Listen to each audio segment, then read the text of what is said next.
ഇന്നേ ദിവസം തിരുസഭ അനുസ്മരിക്കുന്ന പ്രധാന വിശുദ്ധർ: ഒന്നാമതായി രക്തസാക്ഷികളായ വിശുദ്ധ ലിബോറാത്തൂസും 6 സന്യാസികളും.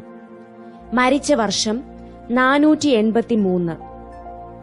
ആഫ്രിക്കയിലെ ഒരു വാൻറൽ രാജാവായ ഹൂത്തെറിക് തന്റെ വാഴ്ചയുടെ 7-ാം വർഷം കത്തോലിക്കർക്കെതിരായി പല വിളംബരങ്ങളും പ്രസിദ്ധം ചെയ്തു.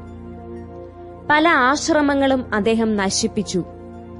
കാപ്സായിക്കടുത്ത് ഒരാശ്രമത്തിൽ താമസിച്ചിരുന്ന ലിബറാത്തൂസ്, ബോനിഫസ്, സെർവൂസ്, റൂസ്തിക്കൂസ്, റൊഗാത്തൂസ്, സെപ്തിമൂസ്, മാക്സിമൂസ് എന്ന 7 പേരെ അദ്ദേഹം കാർത്തേജിലേക്ക് വിളിച്ചു.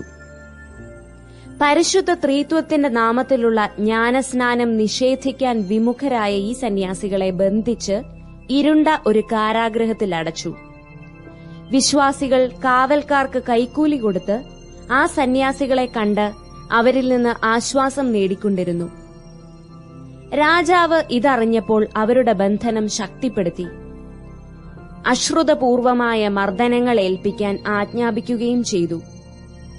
പിന്നീട് അവരെ ഒരു പഴയ കപ്പലിൽ കയറ്റി കടലിൽ വെച്ച് ദഹിപ്പിക്കാനും കൽപ്പിച്ചു.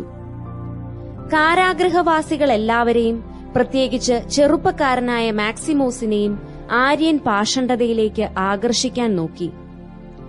നിത്യമഹത്വത്തെ ലക്ഷ്യം വെച്ച് ആബട്ട് ബരാത്തൂസിന്റെ കൂടെ ഞാൻ വസിക്കുകയാണ്, അദ്ദേഹത്തിൽ നിന്ന് പിരിയുകയില്ല എന്ന് മാക്സിമോസ് മറുപടി നൽകി. പഴയ ഒരു കപ്പലിൽ വിറകുവെച്ച് നിറച്ച് ഈ 7 സന്യാസികളെയും കയറ്റി തീ വച്ചു നോക്കി. എത്ര പരിശ്രമിച്ചിട്ടും തീ പിടിച്ചില്ല. കോപിഷ്ഠനായ രാജാവ് അവരെ തണ്ടുകൊണ്ട് അടിപ്പിച്ചു കൊന്ന് കടലിലെറിയിച്ചു. ക്രിസ്തുവർഷം 483 ഈ ആര്യൻ മർദ്ദനം. വിചിന്തനം: ക്രിസ്തു സ്ഥാപിച്ച സഭ ഒറ്റക്കെട്ടായി നിന്ന് ആരംഭം മുതൽ പ്രവർത്തിച്ചിരുന്നെങ്കിൽ ഇന്ന് അതെത്ര വികസിക്കുമായിരുന്നു. ഭിന്നതകൾ വരുത്തിയ വിനകൾക്ക് കൈയും കണക്കുമില്ല. ഇന്ന് അനുസ്മരിക്കുന്ന രണ്ടാമത്തെ വിശുദ്ധൻ വിശുദ്ധ ഹയസിന്ത്. ജീവിതകാലം 1185 മുതൽ 1257 വരെ. നിയമത്തിലും ദൈവശാസ്ത്രത്തിലും ഡോക്ടറേറ്റ് ബിരുദം നേടിയ ഒരു പോളിഷ് വിശുദ്ധനാണ് ഹയസിന്ത്. ആദ്യം അദ്ദേഹം തന്റെ ക്രാക്കോയിൽ ഒരു ക്യാനണായി. 1220 അദ്ദേഹം ബിഷപ്പിനോടുകൂടെ റോമയിലേക്ക് പോയി.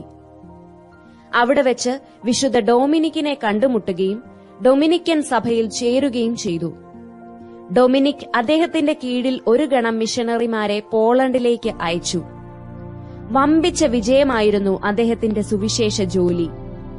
അദ്ദേഹം Pomerania, Lithuania, Norway, Denmark, Sweden, Tibet, China എന്നിവിടങ്ങളിലെല്ലാം പ്രസംഗിച്ച് 72ാമത്തെ വയസ്സിൽ ക്രാക്കോയിലെ കേന്ദ്ര ആശ്രമത്തിലെത്തി.